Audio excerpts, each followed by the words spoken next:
اعوذ باللہ من الشیطان الرجیم بسم اللہ الرحمن الرحیم رب اشرح لی صدری ویسر لی امری واحلل عقدۃ من لسانی یفقہوا قولی اللہم صلی علی محمد وآل محمد وعجل فرجہم۔ کاشانِ بصیرت کے انتہائی محترم اور عزیز سامعین کرام، السلام علیکم ورحمۃ اللہ وبرکاتہ۔ امید ہے کہ آپ سب خیریت سے ہیں۔ پروردگار آپ سب کو سلامت رکھے۔ میں آپ کی ریڈر زہرا علی آپ کی خدمت میں آیت اللہ دست غیب شیرازی کی ایک انتہائی خوبصورت تالیف یعنی جنت کہ جس کا ترجمہ مولانا ریاض حسین صاحب نے فرمایا، اس کی ریڈنگ کے پارٹ نمبر 5 کے ساتھ حاضر ہوں۔ ہم پیج نمبر 66 تک پہنچ چکے ہیں، اپنی ریڈنگ کو کنٹینیو کرتے ہیں۔ بسم اللہ الرحمن الرحیم۔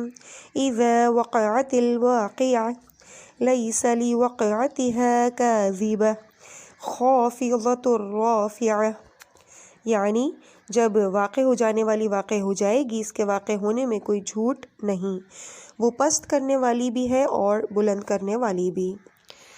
ہیڈنگ ہے بسم اللہ میں اسم اور اللہ کا مطلب۔ حضرت امام رضا علیہ السلام سے منقول ہے کہ اسم کا مادہ سما یعنی سین میم اور ہے سے ہے، جس کی معنی علامت کے ہیں۔ بسم اللہ سے مراد خود کو بندگی خدا کے لیے نشانی لگانا ہے، یعنی اب اللہ کا بندہ ہو گیا ہوں، کسی غیر کا بندہ نہیں۔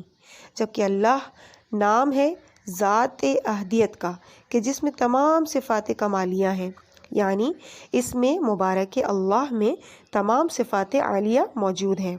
وہی خالق، رازق، فریاد رس، زندگی بخشنے والا اور جان لینے والا ہے۔ بسم اللہ الرحمن الرحیم سب سے افضل آیہ کریمہ ہے۔ اس میں اسم اعظم ہے جس کے پڑھنے والے کے لیے ایک خاص مقام و مرتبہ ہے۔ ربوبیت اور الوہیت کی تمام شانیں اس نام مبارک کے تحت ہیں۔ یہ وہ مخصوص نام ہے جو کسی غیر اللہ پر اطلاق نہیں ہوتا۔ اللہ تمام موجودات کا مبدأ و معاد ہے۔ یہ وہ وجود ہے کہ کوئی بھی صاحب فطرت اس کے وجود میں شک نہیں رکھتا۔ اللہ تبارک و تعالی قدیم، ازلی، ابدی اور ذات غیر فانی ہے۔ ہیڈنگ کوزہ بنانے والے کے بغیر نہیں بنتا۔ اگر آپ کو ایک کوزہ دکھایا جائے اور کہا جائے کہ خود بخود بن گیا تو عقل قبول نہیں کرتی کہ مٹی کس طرح خود بخود کوزے کی شکل میں آ سکتی ہے۔ اس کوزے کی شکل بتاتی ہے کہ اس کو بنانے والا فاعل مختار اور عاقل ہے، کسی مقصد کے لیے اس خاک کو کوزے کی شکل میں لایا ہے۔ کیا ہمارے بدن اس بات کی گواہی نہیں دیتے کہ پہلے سے قدرت نے ہمارے والدین کے بدن میں ذرات کو نطفے کی صورت میں رکھ دیا اور ہمیں موجودہ صورت تک پہنچایا؟ کیسی عجیب ترکیب ہے! چھوٹی بڑی ہڈیوں کو اپنی اپنی جگہ پر رکھا، رگیں، اعصاب، گوشت، مغز، جلد، ہاتھ، پاؤں، آنکھ، ناک، کان اور جوڑ ایسے بنائے کہ ہر جگہ جا سکیں۔ کوئی تو ہے جو ان تاریکیوں یعنی رحم، جنین، پردہ شکم مادر میں اس صورت کو بناتا ہے۔ خدا خود خوبصورت ہے تو اس کی یہ بنائی ہوئی تصویر کیوں کر خوبصورت نہ ہوگی؟ اس نے صورت بنائی اور کیا خوبصورت بنائی! وہ پانی کے ایک نطفے پر کتنی خوبصورت تصویر 3 مختلف پردوں رحم، سینہ اور شکم کے اندر بناتا ہے، اور آنکھ، ہونٹ، ناک کس خوبصورتی سے لگاتا ہے۔ وہ آنکھ اندھی ہو جائے جو اس زیبائی کو نہ دیکھے، جیسے ہم دعائے عرفہ امام حسین علیہ السلام میں پڑھتے ہیں کہ امیت عین لا تراک، وہ آنکھ اندھی ہے جو زیارت خدا سے محروم ہے۔ ہیڈنگ ہے رحمت خداوندی۔ الرحمن اللہ کی رحمانیت کو جو تمام اشیاء کو محیط ہے، پہلے اپنے بدن میں ملاحظہ فرمائیے کہ ہر عضو کو کس طرح رحمت خداوندی شامل حال ہے۔ آنکھوں کو کس طرح بادامی اور ہندی شکل میں خوبصورت انداز سے لگایا گیا ہے۔ اس کے اوپر ابرو سجائے ہیں کہ روشنی کنٹرول ہو سکے، نیز بہتر دیکھنے اور پسینے کی آنکھ کے اندر جانے میں مانع ہو۔ منہ کی بناوٹ بھی اس قدرت کاملہ کا شاہکار ہے کہ اوپر والا حصہ ساکن رہتا ہے اور نیچے والا حصہ حرکت کرتا ہے۔ دانتوں کو کیسے نظم سے لگایا ہے کہ آگے والے دانت نوکدار تیز ہیں تاکہ آپ غذا کے ٹکڑے ٹکڑے کر سکیں، اور دائیں بائیں جانب پیسنے والے دانت یعنی داڑیں ہیں جو غذا کو اور زیادہ نرم اور ریزہ ریزہ کر سکیں۔ منہ میں زبان کو قرار دیا اور خوراک اس طرف اور اس طرف ڈالتی ہے، اور آب دہن کی تری سے نظام ہضم میں جلدی اور آسانی ہوتی ہے۔ یہ کس کی رحمت اور کرم ہے کہ ہم کھا بھی رہے ہیں، پی بھی رہے ہیں، دیکھ بھی رہے ہیں، سن بھی رہے ہیں، سوتے بھی ہیں، جاگتے بھی ہیں، چلتے بھی ہیں، رکتے بھی ہیں۔ یہ سب کچھ خدا ہی کی تو رحمت ہے۔ یوں اللہ تعالیٰ نے روح قدسی کو اچھی صورت میں پیدا کیا، روح قدسی کو اچھی صورت میں پیدا کیا۔ اس کی صحت میں ان چیزوں کا احساس تک نہیں ہوتا، لیکن جب انسان بیمار ہو جاتا ہے تو اسے احساس ہوتا ہے کہ وہ خدا کی رحمت کے سائے میں ہے۔ حالت مرض میں انسان کی امید خوف پر غالب آ جاتی ہے، جبکہ تندرستی میں خوف کو امید پر غالب ہونا چاہیے۔ حالت نزا میں اللہ تعالیٰ کے فضل و کرم سے امید خوف پر غالب آ جاتی ہے، جیسا کہ فرمان خداوندی ہے کہ وَرَحْمَتِي وَسِعَتْ كُلُّ شَيْءٍ، اور میری رحمت ہر چیز پر محیط ہے۔ اگلی ہیڈنگ پہ آ جائیے۔ خدا کی وحدانیت کی گواہی تمام اعضاء دیتے ہیں۔ دائیں ہاتھ پر غور کریں، یہ گواہی دیتا ہے کہ میرا بنانے والا وہی ہے جو بائیں ہاتھ کو بنانے والا ہے، جس نے میرے پاؤں بنائے ہیں، جس نے آنکھ اور کان دیے ہیں، کیونکہ تمام اعضاء ایک دوسرے سے رابطہ رکھتے ہیں۔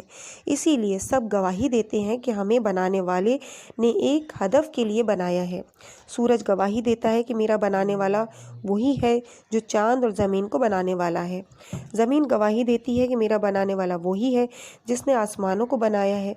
یہ ربط اور ارتباط اور یہ ارض و سما کے وسیع اور عریض اور بلند و بالا رابطے اور جو کچھ عالم ملکوت اور عالم لاہوت میں ہے، سب کچھ خدا کی وحدانیت کی گواہی دیتا ہے۔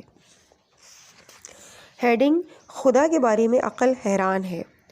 کلمہ اللہ کے بارے میں ذکر ہوا ہے کہ مادہ الہ بے معنی تحیر ہے۔ تحیر فیہ العقول، یعنی خداوند جس کی ذات میں عقلیں حیران ہیں کہ کوئی شخص بھی اس کی حقیقت کو نہیں سمجھ سکتا۔ اللہ وہ ذات ہے جو ہر موجود اور غیر موجود شے سے بے نیاز ہے۔ اس کے افعال اور صفات سے کچھ آشنائی ہو جاتی ہے، اس کے آثار کا پتہ چل جاتا ہے، لیکن اس ذات واحد کا احاطہ کوئی نہیں کر سکتا، جبکہ وہ ہر شے پر محیط ہے اور ہر شے کا خالق اور پروردگار ہے۔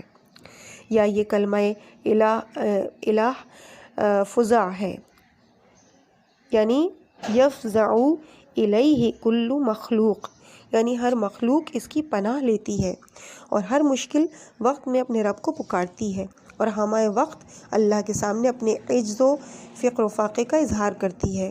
یہ انسان کے فطری تقاضے ہیں۔ بندہ اپنے رب ہی کو پکارتا ہے جیسے بچہ تکلیف میں اپنی ماں کو پکارتا ہے، اور اللہ تو بندے کا مالک اور پروردگار ہے۔ یہ بندے کا فطری رجحان ہے کہ ہر مصیبت اور مشکل میں اپنے رب ہی کو پکارتا ہے۔ جیسے اگر کوئی کشتی میں سوار ہو اور کشتی ہچکولے کھانے لگے اور بندے کو ڈوبنے کا خطرہ لاحق ہو جائے، یا ہوائی جہاز کا انجن خراب ہو جائے، یا موسم کی خرابی کی وجہ سے دھچکے لگنا شروع ہو جائے، یا گاڑی کا حادثہ ہو جائے، تو اس وقت بے ساختہ یا اللہ کی صدائیں بلند ہونے لگتی ہیں، اور پھر اس وقت بندے کی فطری توجہ مبدا کی طرف ہو جاتی ہے۔ اللہ یعنی معبود حق وہ ہے جو عبادت کے لائق ہے، جس کے لیے تذلیل اور خضوع کیا جائے، اور اس کے علاوہ کسی اور کے لیے یہ جائز نہیں ہے۔ ہیڈنگ: معبود حقیقی صرف خدا ہے۔ اللہ اصل میں الواحیت سے مشتق ہے، جس کے معنی عبادت کے ہیں۔ اللہ معبود حق اور ذات کبریا کا ذاتی نام ہے۔ وہ معبود برحق ہے، ہر شے اس کی محتاج ہے اور وہ بے نیاز ہے۔ اس ذات کبریا کے علاوہ کسی کی جانب ملتفت نہیں ہونا چاہیے۔ اللہ تعالیٰ نے قرآن مجید میں اپنی کبریائی کے بارے میں ارشاد فرمایا ہے کہ ذَلِكَ بِأَنَّ اللَّهَ هُوَ الْحَقُّ وَأَنَّ مَا يَدْعُونَ مِن دُونِهِ هُوَ الْبَاطِلُ۔ سورہ حج کی آیت نمبر 62۔ یعنی یہ اس لیے کہ یقیناً اللہ تعالیٰ وہی تو حق ہے اور یقیناً جس کو وہ اس کے سوا پکارتے ہیں وہ باطل ہے۔ ایک اور آیت ہے کہ إِلَّا كُلُّ شَيْءٍ مَا خَلَا اللَّهُ بَاطِلٌ وَكُلُّ نَعِيمٍ لَا مَحَالَةَ زَائِلٌ، یعنی خدا کے علاوہ سب اسی کے محتاج ہیں۔ سورہ فاطر میں مخلوق کی محتاجی اور ذات الہی کی بے نیازی کو بیان کیا جا رہا ہے۔ ارشاد ہوتا ہے کہ یا ایھا الناس انتم الفقراء الی اللہ واللہ هو الغنی الحمید، اے لوگوں تم اللہ تعالیٰ کے محتاج ہو اور اللہ تعالیٰ ہی بے نیاز قابل حمد ہے۔ سورہ فاطر آیت نمبر 14۔ وہ ذات بے نیاز ہے اور قابل پرستش ہے، اور اس بے نیاز بادشاہ کے سامنے دست دراز اور تذلل کرنا ہمارے لائق ہے۔ اس کے علاوہ کسی غیر کے سامنے دست دراز کرنے سے تذلیل ہوتی ہے، کیونکہ وہ خود ہی خدا کا محتاج ہے۔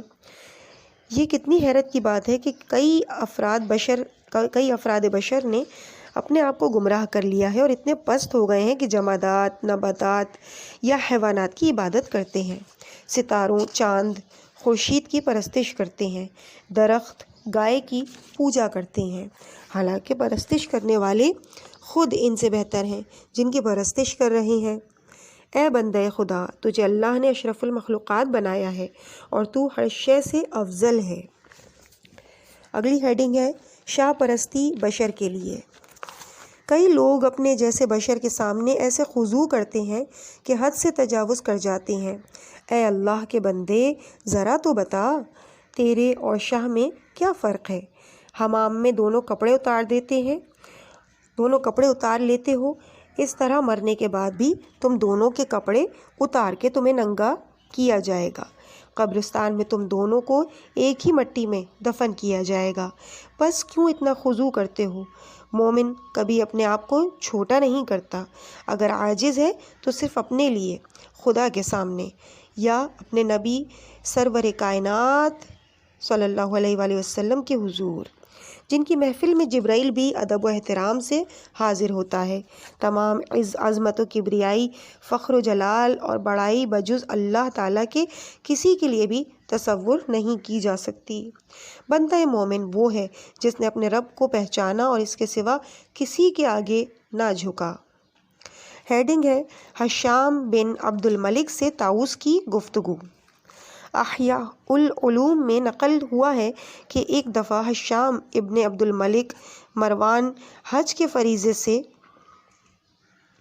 فارغ ہوا اور مدینے آیا اور پوچھا کہ اصحاب محمد صلی اللہ علیہ وآلہ وسلم سے کوئی باقی ہے؟ کہا گیا نہیں۔ تو پوچھا تابعین میں سے کوئی ہے؟ کہا گیا ہاں، طاؤس یمانی ہے۔ اس کو بلوایا۔ ہشام بڑے غور کے ساتھ اپنی کرسی پر بیٹھا تھا کہ طاؤس یمانی تشریف لائے، تو اپنے جوتوں کو اتارے بغیر ہشام کے پاس گئے، پھر جوتوں کو اتار کر بغل میں کر لیا اور سلام کر کے کونے میں بیٹھ گئے اور کہا ہشام کا کیا حال ہے؟ ہشام کو غصہ آیا اور پوچھا اس توہین کا سبب کیا ہے جو تو نے میری کی ہے؟ طاؤس نے فرمایا میں نے کیا کیا ہے؟ کہا اس سے زیادہ کیا ہو سکتا ہے کہ جوتوں سمیت قالین پر چڑھ آئے اور پھر میرے قریب آ کر جوتے اتارے اور نہ القابات کا کوئی ذکر کیا، مجھے امیر المومنین تک نہیں کہا، میری کنیت سے بھی مجھے نہیں بلایا، معلوم ہوتا ہے کہ تو مجھے خلیفہ نہیں مانتا۔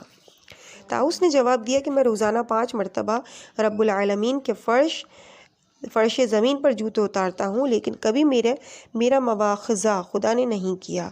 باقی میں نے امیر المومنین کا لقب تمہارے لیے اس لیے بیان نہیں کیا کہ میں جھوٹ نہیں بولنا چاہتا، کیونکہ تمام مومنین تو آپ کو امیر تسلیم نہیں کرتے۔ میں نے آپ کا نام لیا ہے اور کنیت ذکر نہیں کی ہے۔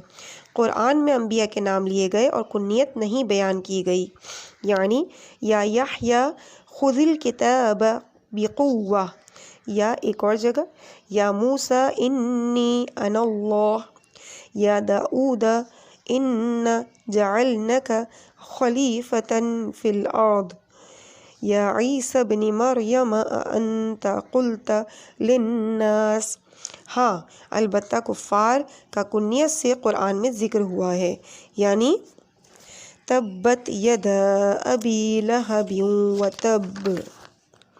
حشام نے کہا میرے مقابل کیوں بیٹھے ہو؟ طاؤس نے فرمایا کہ جو میں نے مولا علی علیہ السلام سے سنا ہے کہ اگر کسی جہنمی کو دیکھنا چاہتے ہو تو ایسے آدمی کو دیکھ جو بیٹھا ہو اور اس کے ساتھ کوئی دوسرا آدمی کھڑا ہو۔ کیا وجہ ہے کہ تو بیٹھا ہے اور وہ کھڑا رہے؟ اس کو بیٹھنے کی اجازت کیوں نہیں دیتا؟ تم دونوں کی اصل تو مٹی سے ہے اور ایک دن اسی مٹی میں پلٹائے جاؤ گے۔ یہی لوگ ہیں جو خدائی کا دعویٰ کرنا چاہتے ہیں لیکن فرعون کی طرح اسباب ان کو نہیں ملے، ورنہ یہ بھی خدائی کا دعویٰ کر دیتے۔ بہرحال حشام خاموش ہو گیا۔ پھر حشام نے کہا کہ مجھے نصیحت فرمائیے۔ طاؤس نے کہا کہ میں نے حضرت علی علیہ السلام سے سنا ہے کہ آپ نے فرمایا ان فی النار حیات کالابل واقارب۔ اس کا ریفرنس ہے سفینۃ البحار جلد نمبر 2 صفحہ نمبر 59۔ یعنی فرماتے ہیں کہ خدا نے دوزخ میں ایسے سانپ بھی پیدا کیے ہیں جن کا جسم اونٹ کے جیسا ہوگا اور ایسے بچھو پیدا کیے ہیں جو خچر کے بدن کے برابر ہوں گے۔ اس قسم کے کاٹنے والے جانور ان حاکم بادشاہوں کے لیے ہیں جو ظالم ہوں گے۔ حشام نے یہ سنا تو مجلس کو برخاست کر دیا۔ ہیڈنگ ہے چند لوگوں پر سرداری۔ بندے کے سامنے ذلیل ہونے کی غرض دوسری ہے۔ یہ بندے عاجز ہیں، صرف ایک کو دوسرے پر چند روزہ حکومت حاصل ہے اور یہ حکومت بغیر حق کی ہے اور امر اعتباری ہے، یعنی آج رئیس ہے تو کل ریاست چلی جائے گی۔ بعض لوگ اپنے شاگردوں اور اپنی بیویوں پر حکمرانی کرتے ہیں، اگر اس سے آگے کی دسترس ہوتی تو وہ ایسا بھی کرتے، یعنی چھوٹے فرعون بھی خدائی کا دعویٰ کر دیتے ہیں۔ اب آ جاتے ہیں، اگلی تقریر کا آغاز ہو رہا ہے، پیج نمبر ہے 76۔ بسم اللہ الرحمن الرحیم۔ اذا وقعت الواقعہ لیس لوقعتها کاذبہ خافضۃ رافعہ۔ یعنی جب واقع ہو جانے والی واقع ہو جائے گی، اس کے واقع ہونے میں کوئی جھوٹ نہیں، وہ پست کرنے والی بھی ہے اور بلند کرنے والی بھی۔ ہیڈنگ ہے خداوند کی رحمت رحمانیہ اور رحیمیہ۔ الرحمن اور الرحیم اسماء الحسنہ میں سے دو نام ہیں، دونوں خداوند متعال کی بے پناہ رحمت کی حکایت کرتے ہیں۔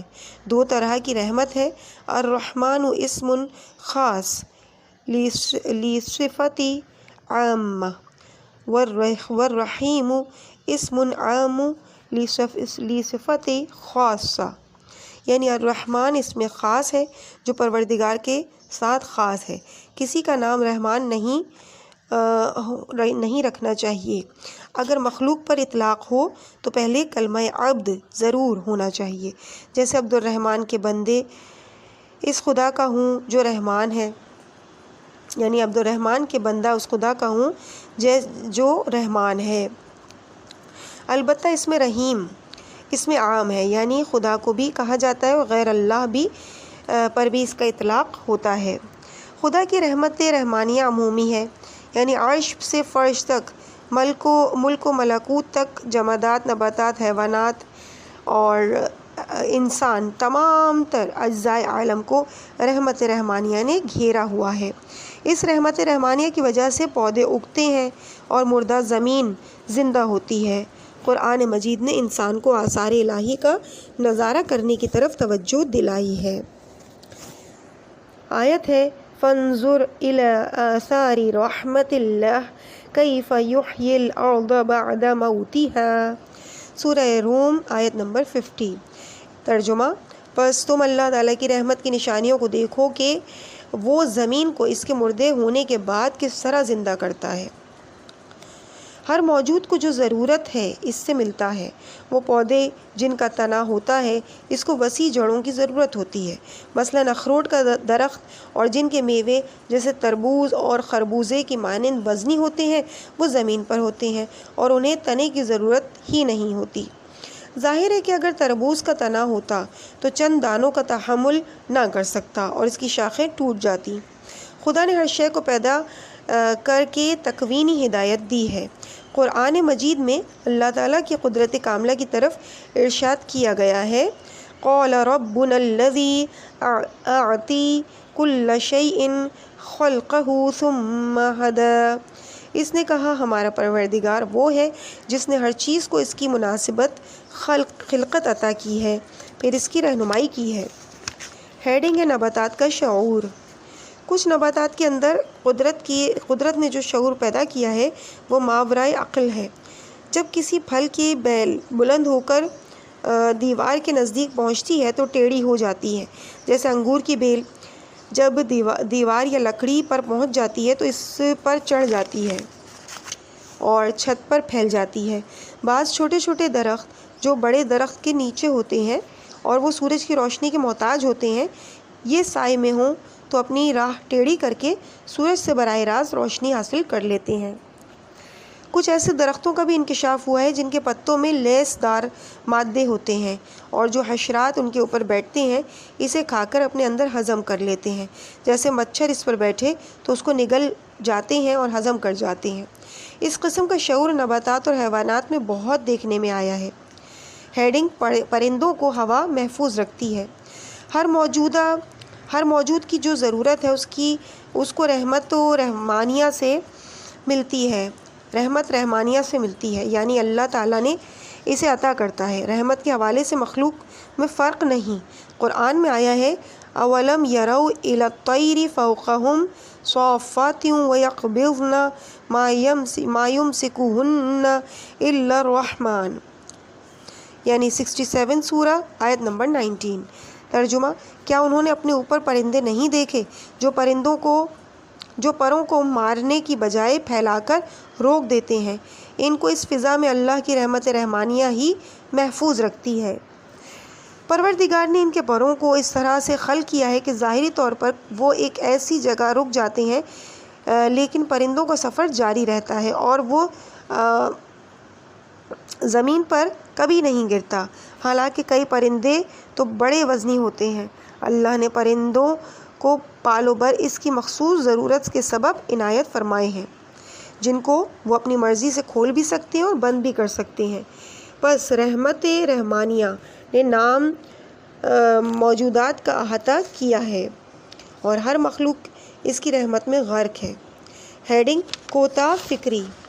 انسان جہالت کی وجہ سے جو اس کے رجحان کے خلاف ہو اس کو دیکھتا ہے، جیسا کوئی مریض بیماری میں صحت کی دعا کرتا ہے، تنگ دست ہوتا ہے، دولت مانگتا ہے، لیکن جو نعمت خدا نے اس کو عطا فرما رکھی ہیں ان کی شکر گزاری نہیں کرتا کیونکہ وہ بہت جاہل ہے۔ اللہ تعالیٰ نے بندے کی جہالت کی طرف توجہ مبذول کرائی ہے۔ سورہ نمبر 33 آیت نمبر 72، اِنَّهُ كَانَ ظُلُومًا جُهُولًا۔ بندہ تو بس یہ جانتا ہے کہ اس کے پاس کیا ہے اور کیا نہیں ہے۔ یہ بیماری اور تنگ دستی بھی رحمت ہے، کیونکہ بیماری بعض اوقات کسی بہت ہی شدید بیماری سے بچانے کے لیے ہوتی ہے۔ چنانچہ یہ روایت بحار الانوار کی جلد نمبر 4 میں مذکور ہے، جس کا ہم خلاصہ ذیل میں پیش کرتے ہیں۔ ہیڈنگ ہے چھوٹی بیماریاں بڑی بیماریوں سے بچانے کے لیے ہوتی ہیں۔ حضرت سلمان فارسی رضی اللہ تعالی عنہ کو شدید زکام ہوا تو وہ سر اور گردن کو چھپائے ہوئے خدمت امیر المومنین میں آئے۔ حضرت نے فرمایا ہر شخص میں 6 رگیں ہوتی ہیں۔ نمبر 1 رگ دیوانگی، نمبر 2 رگ کوری، نمبر 3 رگ جزام، نمبر 4 رگ برس، نمبر 5 رگ طاعون، نمبر 6 رگ بواسیر۔ آپ نے پھر فرمایا جب رگ دیوانگی حرکت کرے یعنی بدن میں دیوانگی کے آثار شروع ہو جائیں تو خدا اس شخص کو زکام میں مبتلا کر دیتا ہے۔ جب سر کی کثافتیں کثرت سے زکام کے ذریعے خارج ہو جاتی ہیں تو ایک قسم کے جنون سے نجات مل جاتی ہے۔ کمزور بینائی اندھا ہونے کے سبب بنتی ہے، جبکہ خداوند قدوس کی ذات رحیم اپنے بندے کو اندھا ہونے سے بچانے کے لیے اس کو آنکھ کے درد میں مبتلا کر دیتی ہے۔ جزام کو روکنے کے لیے جب ناک کے بال بڑھتے ہیں تو قینچی سے ان بالوں کو کاٹ دینا چاہیے، نوچنا نہیں چاہیے۔ اگر کسی کے اندر طاعون کے جراثیم پیدا ہو رہے ہیں تو کھانسی کی برکت سے اس کو روکا جا سکتا ہے۔ برس وہ موذی مرض ہے کہ اس سے انسان بدشکل اور بدرنگ ہو جاتا ہے۔ اس مرض سے بچانے کے لیے خداوند کریم اپنے بندوں کو پھوڑے پھسی میں مبتلا کر دیتا ہے کہ فاسد خون نکل جائے۔ جب بدن میں بواسیر کے حالات بنتے ہیں تو پاؤں کے تلوے پھوٹ جاتے ہیں اور بخارات ان پھوٹ سے نکلتے ہیں اور انسان بواسیر سے محفوظ ہو جاتا ہے۔ جب ہوا ٹھنڈی ہوتی ہے اور وہ اپنے پاؤں میں ان شگافوں کی وجہ سے پریشان ہوتا ہے تو صحیح چل بھی نہیں سکتا۔ اس طرح چھوٹی تکلیف اسے بڑی تکلیف میں مبتلا ہونے سے بچا لیتی ہے۔ تو کیا خدائے واحد کی اپنے بندوں پر خاص رحمت نہیں ہے؟ یہی حدیث وجود عالم کی مصلحت اور رحمت رحمانیہ کے لیے کافی ہے۔ ہم منفی نہ سوچیں بلکہ جو ہے اور پیش آتا ہے رحمت ہے اور حکمت سے خالی نہیں ہے۔ اگرچہ ظاہری طور پر پریشانی ہوتی ہے لیکن انجام اچھا ہے۔ جو شخص رحمت و حکمت واقعات کو پہچان لے تو یہ مقدمہ ہے مقام سلیم اور رضا تک پہنچنے کا۔ ہیڈنگ ہے دلسوز باپ اور نادان ماں۔ اس مطلب کو واضح کرنے کے لیے مثال حاضر ہے۔ ایک بچہ بہت بیمار تھا۔ طبیب نے اس کی حجامت کرانے کے لیے کہا کہ اس کی ماں اپنے بچے کی تکلیف کو محسوس کرتے ہوئے مادرانہ محبت میں کہنے لگی، ابھی بیماری میں اس کے بال نہ کٹوائیں، میرے بچے کو تکلیف ہوگی۔ ماں اگرچہ بچے سے محبت کرتی ہے لیکن نادان ہے، جبکہ باپ دانا ہے۔ وہ بچے کو پکڑتا ہے اور حجام کے پاس لے جاتا ہے۔